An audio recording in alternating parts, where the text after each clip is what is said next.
সাবেক প্রধানমন্ত্রী শেখ হাসিনা একসময়ে ছিলেন মুকুটহীন রানী, অথচ এখন তিনি একজন পলাতক আসামি। পুরনো মিত্র নরেন্দ্র মোদী তাকে আশ্রয় দিলেও ভারতের সেভেন সিস্টার্সের অর্ধেকের বেশি মানুষ চায় না হাসিনা তাদের দেশে থাকুক। বিষয়টি নিয়ে ভারতের প্রথম সারির গণমাধ্যম ইন্ডিয়া টুডে এর চালানো সাম্প্রতিক এক জরিপে উঠে আসে এমন তথ্য। সামাজিক মাধ্যম এক্সে প্রকাশিত ফলাফলে দেখা যায়, ভোটদানকারীদের একটি বড় অংশ বলছেন বাংলাদেশের সাথে সম্পর্ক উন্নয়নের খাতিরে হাসিনাকে পাঠিয়ে দেয়া হোক নিজের দেশে। জনমতের বিরুদ্ধে কতদিন তাকে ধরে রাখবে নয়াদিল্লি? ভোট ব্যাংক বাঁচাতে মোদি কি অচিরেই ছেড়ে দিতে পারেন স্বৈরাচারী নেত্রীর হাত? India Today mood of the North East শীর্ষক জরিপে জানতে চাওয়া হয়, বাংলাদেশের সাবেক প্রধানমন্ত্রী শেখ হাসিনাকে ভারত সরকারের আশ্রয় দেয়া প্রসঙ্গে কি ভাবছেন গণমাধ্যমটির পাঠক ও দর্শক।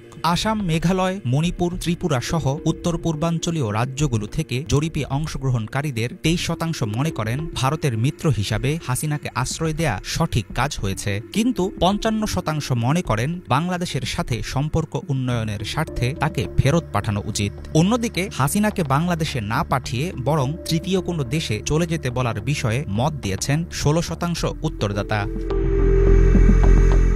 একই জরিপে অল ইন্ডিয়া সেগমেন্ট বা গোটা ভারত থেকে অংশগ্রহণকারীদের দেয়া মতামত কিছুটা ভিন্ন। সেখানে দেখা যায় হাসিনাকে আশ্রয় দেওয়ার পক্ষে আছেন 37%-এর বেশি উত্তরদাতা। 21.1% মনে করেন তাকে দেশে ফেরত পাঠানো হোক। হাসিনাকে বাংলাদেশে না পাঠিয়ে তিনি যেন অন্য কোনো দেশে চলে যান সেটা নিশ্চিত করার ব্যাপারে একমত 29.1% ভোটার। তবে ইন্ডিয়া টুডের এই জরিপ সরেজমিনে নয়, বরং করা হয়েছে অনলাইনে। তাই সামাজিক মাধ্যম এক্সে প্রকাশিত ফলাফলের গ্রহণযোগ্যতা ও ন্যায্যতা নিয়ে থাকতে পারে সন্দেহের অবকাশ।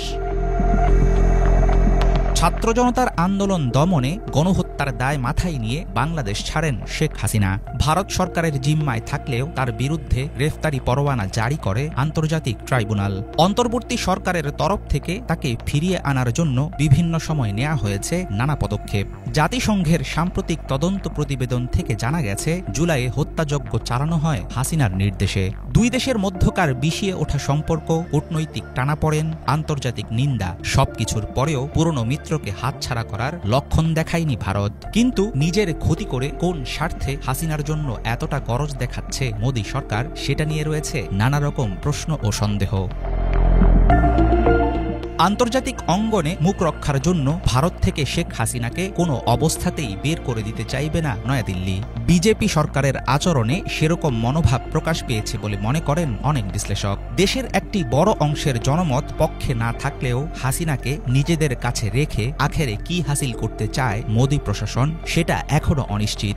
তবে ইন্ডিয়া টুডের মতো কোনো জরিপ বাংলাদেশে হলে হাসিনাকে দেশে ফিরিয়ে এনে বিচারের পক্ষেই কি পড়বে বেশিরভাগ ভোট?